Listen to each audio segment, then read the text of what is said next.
Good morning, everybody. Give a few extra minutes for those who want to go outside and hear this in a different language. My Chinese is kind of rusty, so I'm going to do this in English if that's okay for the rest of you. I want to thank everybody for coming out on a beautiful day and spending your morning with us here. I noticed on the walk-in it was just a delightful morning out there, so thank you very much for being here.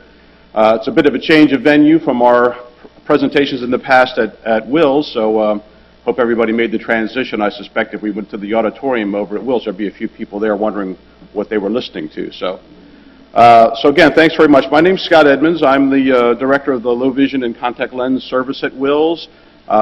We do a lot of low vision rehabilitation, and recently I've also moved over to McGee Rehabilitation Hospital to work on rehabilitation for stroke victims and patients that had acquired brain injury.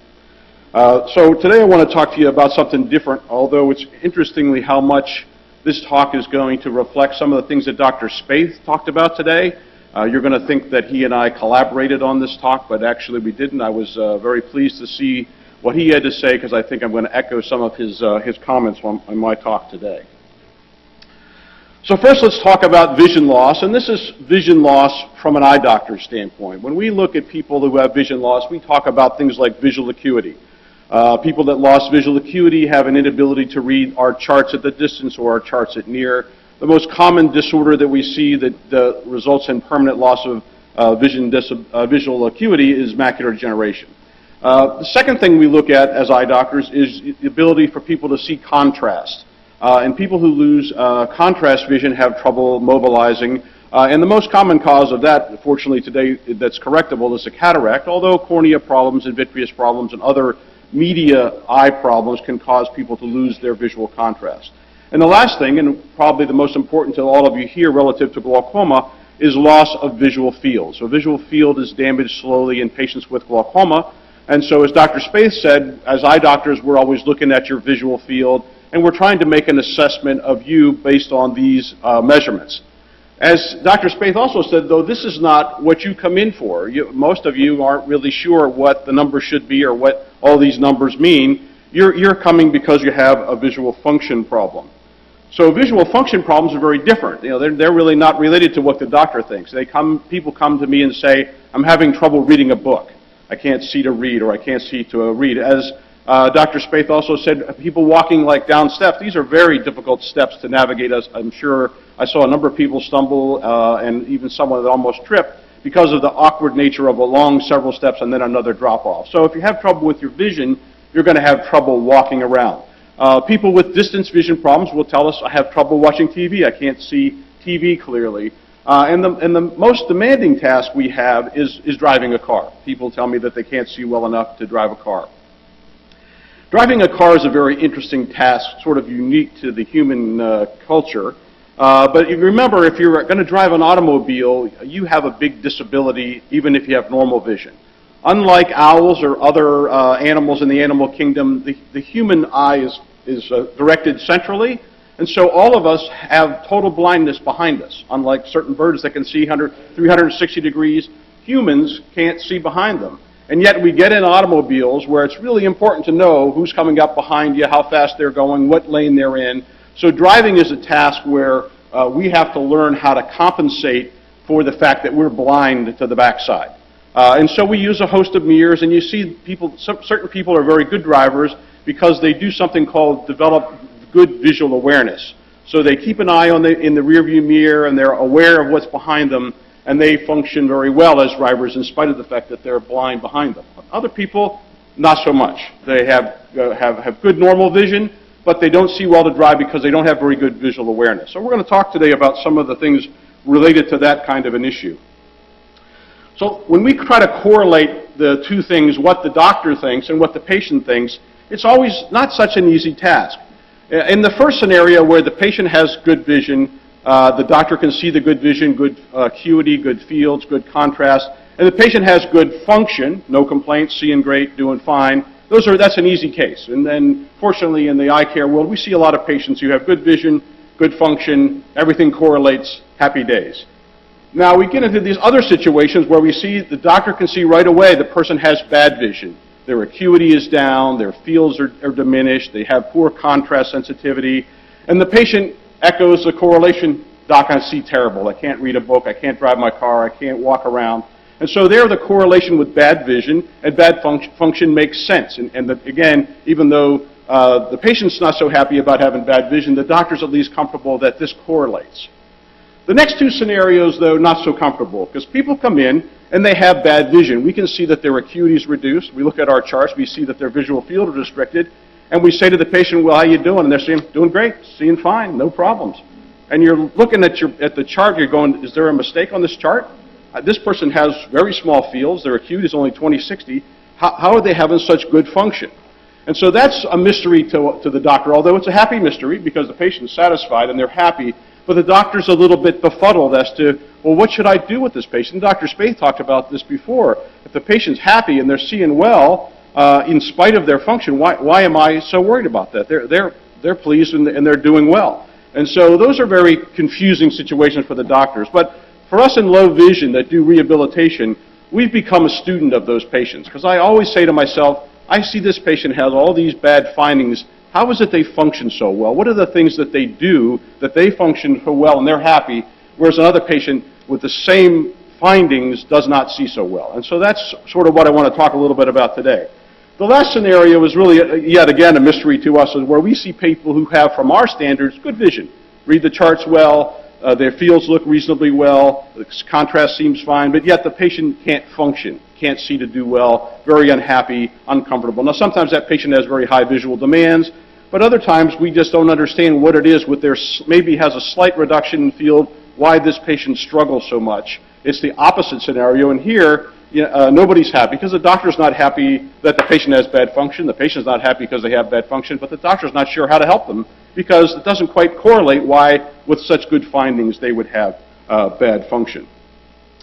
So today I want to talk about how we try to bring those scenarios together, and this is called rehabilitation. And our goal in rehabilitation is to improve visual function no matter what the pathology. And we use a number of tricks, mostly optics, because again, our department, we're all optometrists in our department, so we're good at optics. And we try to apply lenses and refractions and a number of other tools like prisms. And people with reduced acuity, we use magnification. And all of these things do help after a fashion. But we have found that the most important of these areas is when you apply, especially magnification or different optics, is to retrain the patient about the way their brain uses their eyes. So there's always some course of education that goes with special optics so that we can retrain. And in some cases, that retraining is as important or sometimes more important than any of the optical or magnifying tricks that we might want to do. And so we took a harder look at why is it that this patient did so well with rehabilitation when I didn't even change their glasses. They came in the same glasses. We worked through some things. We made that person function better in spite of all their findings being the same as what we started. So here's what we began to learn. There's two types of the way people use their eyes, no matter what element of visual acuity or function or refraction or their fields. There's two basic eye movements, and one is called a saccadic eye movement. And then the saccadic eye movement is when you move your eye from point A to point B. You see an object of regard here, you look at it, and you move over to another object, and that's called a saccadic eye movement. And the second type of eye movement that helps you function is what we call your smooth pursuit eye movements. And this is where your eye can track a moving object. So those are the two basic functions of eye movement, of how the brain interfaces with the optical system. When there's a stimuli for saccadic eye movements, the people with field loss, they don't necessarily see the stimuli. So if I don't have very good vision to my left, and a light flashes to my left, I may not see that light. And again, this goes back to my driving instance. If I'm driving and I'm blind behind me, there might be something bad happening behind me that's going to affect me, but unless I glance into my rearview mirror every now and then, I'm not going to be aware of that happening. So the same problem with people with field loss, if they learn how to use their saccadic eye movements to compensate, even though there's no image to see that gets their attention. So there's something dangerous off to the left, I don't see to my left, but every now and then I keep glancing to my left, just like when I'm driving, I glance into my rearview mirror to see what's behind me. I'm going to be aware of that danger to my left, even though I don't have field to my left-hand side. So these are called voluntary saccadic eye movements. I don't necessarily have to move my eyes in response to a stimulus. I can learn a voluntary pattern of saccadic eye movement so that I can compensate. So part of our rehabilitation is teaching patterns of voluntary eye movements from side to side or left to right or up and down to compensate for lost visual field in that quadrant or on that side. So saccadic eye movement training can increase the number of productive eye movements so that people can function better in spite of visual field loss. The second type of eye movement, the pursuit eye movement, this movement requires that the image be seen on the retina. So we can't pursue something that we can't see. So if you have loss to visual field through the retina not functioning or not functioning, the optic nerve isn't controlling that field, you can't initiate a smooth pursuit eye movement. So field loss people have reduced acuity and the eye movement will reduce that function. So if we can train the person how to compensate with saccadic eye movements, because you can't pursue unless you see the object, but you can make a quick saccade to find the object, and once you find it, then you can follow it and you can track that object. So again, training eye pursuit movements along with training saccadic eye movements can help people function better without really improving their vision or changing their magnification or their refraction. So this whole area of rehabilitation goes beyond just changing the glasses or changing the magnification of the system. It's working with the patient to sort of teach them a system of productive eye movements using whatever resources they have. And this can be difficult to do, but with training, we can get people to function at a higher level with the same level of vision. So this neuro rehabilitation is training people to use their eyes in different ways. There's rehabilitation therapy for if you fall down and break your hip, you work with a rehabilitation doctor that teaches you how to walk in a different way. So you may be able to still walk across the room, but you may have a limp. And the rehab people that work with orthopedics teach you how to walk successfully with a limp. So the idea isn't to get across the room without limping. The idea is to get across the room. So that's really what the goal is in physical rehab. Whenever there's damage to the neurological system, whether it's hearing, vision, balance, and any of our senses are damaged, then that's called neuro rehabilitation, when we try to rehabilitate someone with neurological loss. And of course, vision and visual field loss are high on that list of areas where there's a neurological loss. The person has lost some area to be able to function, but how can we rehabilitate them? So we use a lot of the same principles. Over at McGee Rehab, we work with occupational therapists and physical therapists with people with vision problems to try to integrate their vision with their physical therapy and their occupational therapy. So depending on the nature of your neurological problem, we have a team of people that can help you. Now, people with glaucoma tend to not need all those other resources because for the most part, they do well. But if the glaucoma gets bad enough and the field is reduced enough, then indeed those people will need more extensive rehab other than just what we can provide from an eye standpoint. So applying neuro rehabilitation techniques to people with eye and vision problems is relatively new. We haven't really thought about that in the past. Most of the time it was a person had a vision problem, give them a low vision aid, and have a nice life.